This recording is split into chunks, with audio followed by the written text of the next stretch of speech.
أيها النبي يا أيها الرسول നബിയെ റസൂലെ എന്ന് നുബുവത്തിലേക്ക് റിസാലത്തിലേക്ക് ചേർത്തിട്ടാണ് വിളിച്ചിട്ടുള്ളത്. അത് നബി സല്ലല്ലാഹു അലൈഹി വസല്ലമക്ക് അള്ളാഹു കൊടുത്തിട്ടുള്ള ഫദൽ കൂടിയാണ്.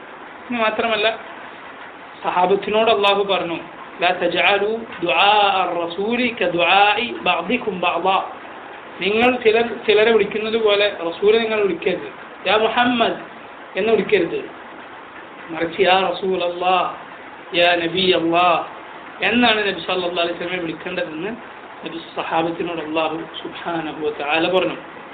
അവരങ്ങനെയാണ് വിളിക്കാറുണ്ടായിരുന്നത്. അറാബികൾ മാത്രമാണ് അവർക്ക് ഇങ്ങനത്തെ ഹുക്കുമുകളൊന്നും വിധികളൊന്നും അറിയണ്ടാവില്ല. ഒരു പള്ളിയിലധികം വരാത്ത ആളുകളാണ്, ദൂരെയാണ്, ഉൾപ്രദേശത്ത് മരുഭൂമിയിൽ താമസിക്കുന്ന ആളുകളാണ്. അവർ വന്നിട്ടാണ് എന്ത് വിളിക്കാറുള്ളത്? യാ മുഹമ്മദ്, യാ മുഹമ്മദ് എന്ന് വിളിക്കാറുള്ളത്. ബാക്കി സഹാബത്ത് എങ്ങനെയാണ് വിളിക്കാറുള്ളത്? യാ റസൂൽ അല്ലാഹ് യാ നബി അല്ലാഹ്. അതുപോലെ തന്നെ അബുൽ ഖാസിം എന്ന പേരും, അബുൽ ഖാസിം കുഞ്ഞത്ത് ചേർത്തിട്ട് വിളിക്കാന്നുള്ളതും സഹാബത്ത് വിളിക്കാറില്ല, അതും മര്യാദയല്ല. യാ അബുൽ ഖാസിം, അബുൽ ഖാസിം എന്ന് അറാബികൾ വിളിക്കാറുണ്ട്, യഹൂദികൾ വിളിക്കാറുണ്ട്. അബുൽ ഖാസിം എന്ന് യഹൂദികൾ വിളിക്കാറുണ്ട് നബി, അതുപോലെ അറാബികൾ വിളിക്കാറുണ്ട്.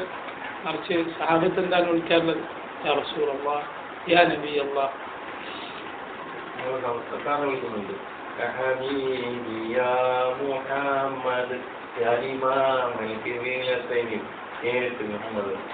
ഇന്ന് വിളിച്ചെടുക്കാൻ അതിനേക്കാളും അപകടം വേറൊന്നുമില്ല. മുഹമ്മദ് യാ മുഹമ്മദ് എന്ന് വിളിക്കുന്നതിനെക്കാട്ടി എത്രയും വലിയ അപകടമാണ് നബി സല്ലല്ലാഹു അലൈഹി വസല്ലമയെ വിളിച്ചിട്ട് ഇസ്തിഗാസ ചെയ്യാന്നുള്ളത്. ഇസ്ലാമിൽ നിന്ന് പുറത്തു പോകുന്ന കാര്യമാണ്.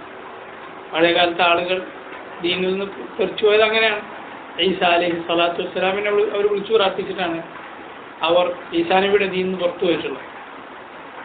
പഴയ സാലിഹികളെ ആണ് അവർ ആരാധിച്ചിട്ടുള്ളത്. നബി സല്ലല്ലാഹു അലൈഹി വസല്ലം അവിടുത്തെ അവസാനത്തെ വസിയത്തിൽ പറഞ്ഞ എന്താ? ലഅനത്തുല്ലാഹി അലൽ യഹൂദി വന്നസാറ ഇത്തഖദൂ ഖുബൂറ അൻബിയാഇഹിം മസാജിദ. ആയിഷ റളിയല്ലാഹു അൻഹ റിവായത്ത് ചെയ്യുന്ന ഹദീസിലുണ്ട്, നമുക്കെല്ലാവർക്കും അറിയാം. ജുൻദുബ് ഇബ്നു അബ്ദുല്ലാഹിൽ ബജലി റളിയല്ലാഹു അൻഹു ആ സഹാബി പറഞ്ഞത് 5 കാര്യങ്ങൾ നബി സല്ലല്ലാഹു അലൈഹി വസല്ലം വഫാത്തിന്റെ സമയത്ത് പറഞ്ഞു. ആ കൂട്ടത്തിൽ ഒന്നെന്താണ്? അലാ ഇന്ന മൻ കാന ഖബ്ലകും ഇത്തഖദൂ ഖുബൂറ അൻബിയാഇഹിം വസാലിഹീഹിം മസാജിദ. നിങ്ങൾക്ക് മുൻപുള്ള ആളുകൾ അവരുടെ നബിമാരുടെയും സാലിഹുകളുടെയും ഖബറുകൾ ആരാധനാ കേന്ദ്രമാക്കി. ഒന്ന്. എന്നിട്ട് നബി സല്ലല്ലാഹു അലൈഹി വസല്ലം പറയുന്നു അലാ ഫലാ തത്തഖിദൂ അൽ ഖുബൂറ മസാജിദ, നിങ്ങൾ ഖബറുകൾ ആരാധനാ കേന്ദ്രങ്ങളാക്കരുത്. 3. ഇന്നി അൻഹാകും അൻ ദാലിക്, ഞാൻ നിങ്ങളോട് അത് വിലക്കുന്നു.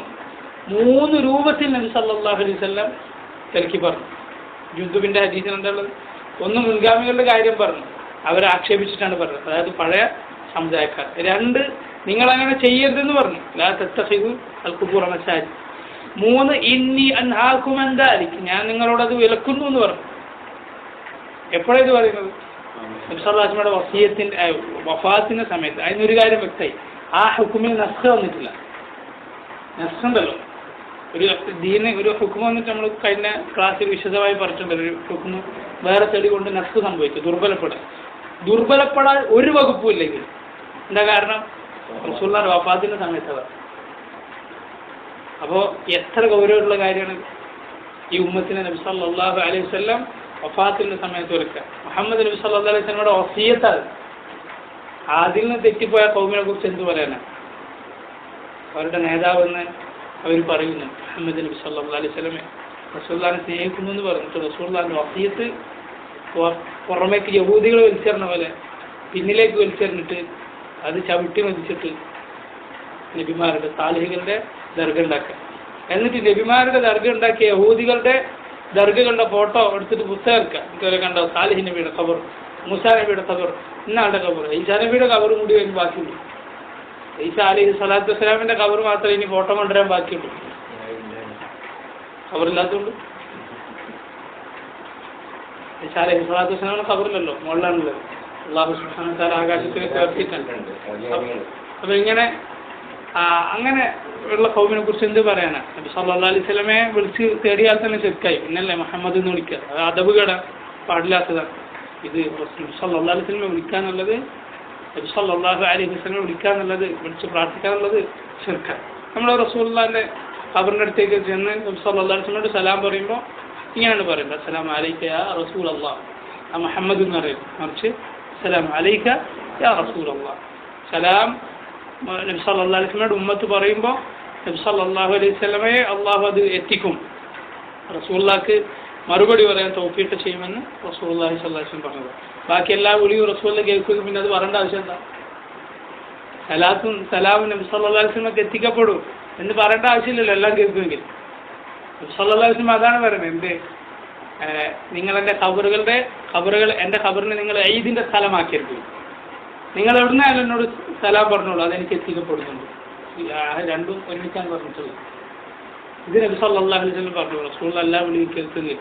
എന്തിനാണ് പറഞ്ഞിട്ടുള്ളത്?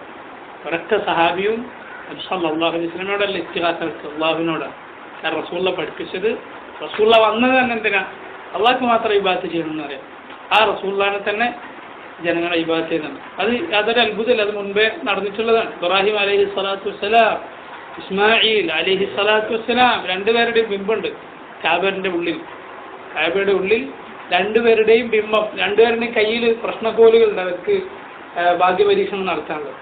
നബി സല്ലല്ലാഹു അലൈഹി വസല്ലം ഇത് കണ്ടിട്ട് പറഞ്ഞു, അള്ളാഹു ആണ്, ഇവരിത് ചെയ്തിട്ടില്ല. തൗഹീദിന്റെ ഇമാമാണ് ആര്? ഇബ്രാഹിം അലൈഹി സ്വലാത്തു വസ്സലാം. ആ ഇബ്രാഹിം നബിയുടെ ബിംബം ഉണ്ടാക്കി വെച്ചിട്ടുണ്ടെങ്കിൽ പിന്നെ മുഹമ്മദ് നബി സല്ലല്ലാഹു അലൈഹി വസല്ലം ഇവർ വിളിച്ചു തരുന്നതിൽ അവർക്ക് പഴയ മുശ്രിക്കുകളുടെ മാതൃകയാണ്.